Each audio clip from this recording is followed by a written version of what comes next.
95,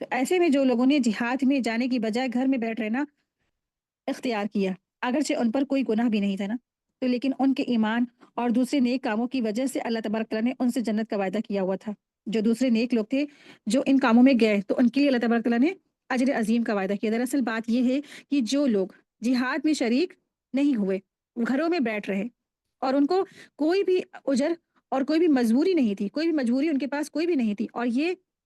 لوگ تو ان لوگوں کے برابر ہی نہیں ہیں جو اپنے مال اور جان سے اللہ کی راہ میں جہاد کرتے ہیں، کسی بھی قسم کی جہاد ہو چاہے۔ بہرحال مجاہد کے گھر میں بیٹھ رہنے والے سے وہ افضل ہے، یعنی ایک مجاہد جو جنگ کے میدان میں گیا ہے اور ایک شخص وہ جو گھر میں بیٹھ کے آرام کر رہا ہے، وہ دونوں برابر نہیں ہو سکتے۔ لا یستوی القاعدون من المؤمنین غیر اولی الضرر، تو یہ دونوں برابر نہیں ہو سکتے۔ قاعدون یعنی بیٹھ رہنے والے، قاعدون بیٹھ رہنے والے، اور مومنین دونوں برابر نہیں ہو سکتے۔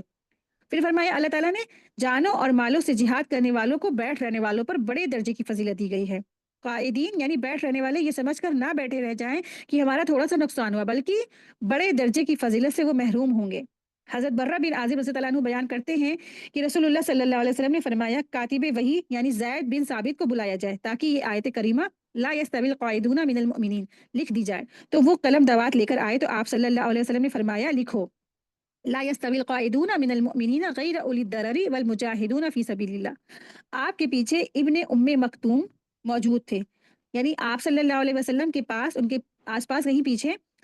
ابن مکتوم، ان صحابی کا نام پھر سے سن لیجئے، ابن مکتوم موجود تھے جو نابینا تھے، یعنی جن کی آنکھیں نہیں تھی۔ انہوں نے عرض کیا کہ میں تو آنکھ کی روشنی سے محروم ہوں، مجھے تو یہ فضیلت کیسے ملے گی؟ اس پر اللہ تبارک تعالیٰ نے غیر اولی الضرر نازل ہوئی،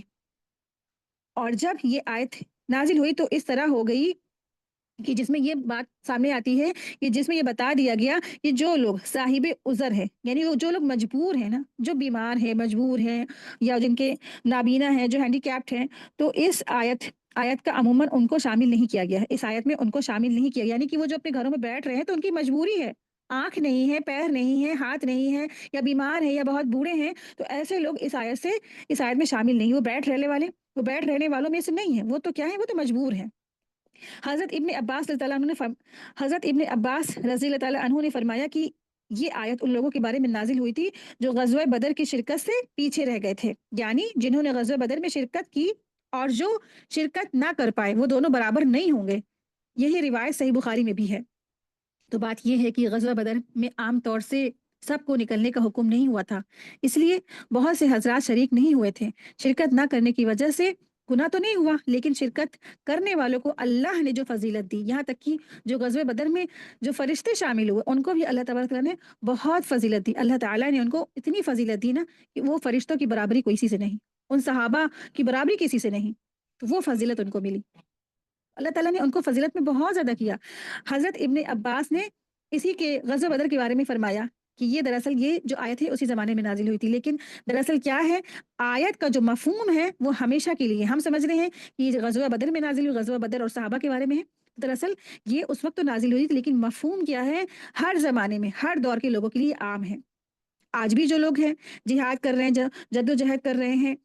اللہ کی راہ میں مسلسل کوششیں کر رہے ہیں، اور جو انسان اپنے گھروں میں بیٹھا آرام کر رہا ہے نا، تو وہ دونوں برابر نہیں ہو سکتے ہیں۔ ایک محنت کرنے والا اور ایک محنت نہیں کرنے والا، ایک کوشش کرنے والا ایک کوشش نہیں کرنے والا، ایک اپنی قربانیاں دینے والا ایک قربانیاں نہیں دینے والا، ایک سیکریفائس کرنے والا ایک سیکریفائس نہیں کرنے والا، وہ دونوں برابر نہیں ہو سکتے ہیں۔ ایک اپنی نیندوں کو تہجد کے وقت چھوڑ دینے والا اور ایک فجر کی بھی قضا کر دینے والا، وہ دونوں برابر نہیں ہو سکتے ہیں۔ لا یستوی القاعدون من المؤمنین، وہ دونوں برابر نہیں ہو سکتے ہیں، دن اور رات برابر نہیں ہو سکتے ہیں، اندھیرا اور اجالا برابر نہیں ہو سکتا ہے نا، تو یہ دونوں بھی برابر نہیں ہو سکتے ہیں۔ اللہ تعالیٰ کی راہ میں جو جہاد کرنے والے اور جو گھروں میں اپنے آرام سے اپنی زندگی گزارنے والے برابر نہیں ہو سکتے ہیں۔ دراصل کیا ہے، اللہ تبارک تعالیٰ نے ان کو لیے بڑا جو ہے اجر تیار کر رکھا ہے، جو جہاد کرنے والے ہیں، جو مومنین ہیں، اللہ تبارک تعالیٰ نے ان کے لیے بڑا جو ہے بہترین اجر تیار کر رکھا ہے۔ لیکن جو صرف بیٹھا رہا اس کے لیے تو کیا ایک نارمل طبقے کی جنت ہے، لیکن جس نے جہاد کیا، جس نے جد و جہد کی، پھر اس کے لیے اللہ تبارک تعالیٰ نے بڑے بڑے باغات اور بہترین اجر تیار کر رکھا ہے۔ وَكُلًّا وَعَدَ اللَّهُ الْحُسْنَى، اللہ تعالیٰ نے مجاہدین اور قائدین سب سے بھلائی کا وعدہ فرمایا۔ بھلائی سے مراد کیا ہے، جنت ہے۔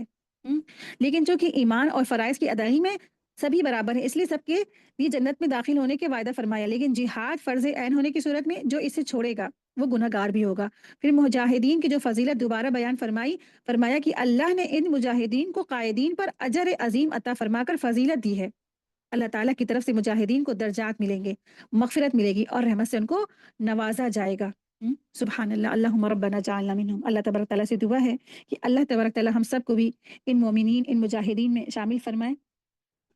آمین یا رب العالمین۔ وآخر دعوانا ان الحمد للہ رب العالمین۔ سبحانک اللہم و بحمدک، اشہد ان لا الہ الا انت، استغفرک و اتوب الیک۔ السلام علیکم و رحمۃ اللہ وبرکاتہ۔ جزاک اللہ خیرا کثیرا۔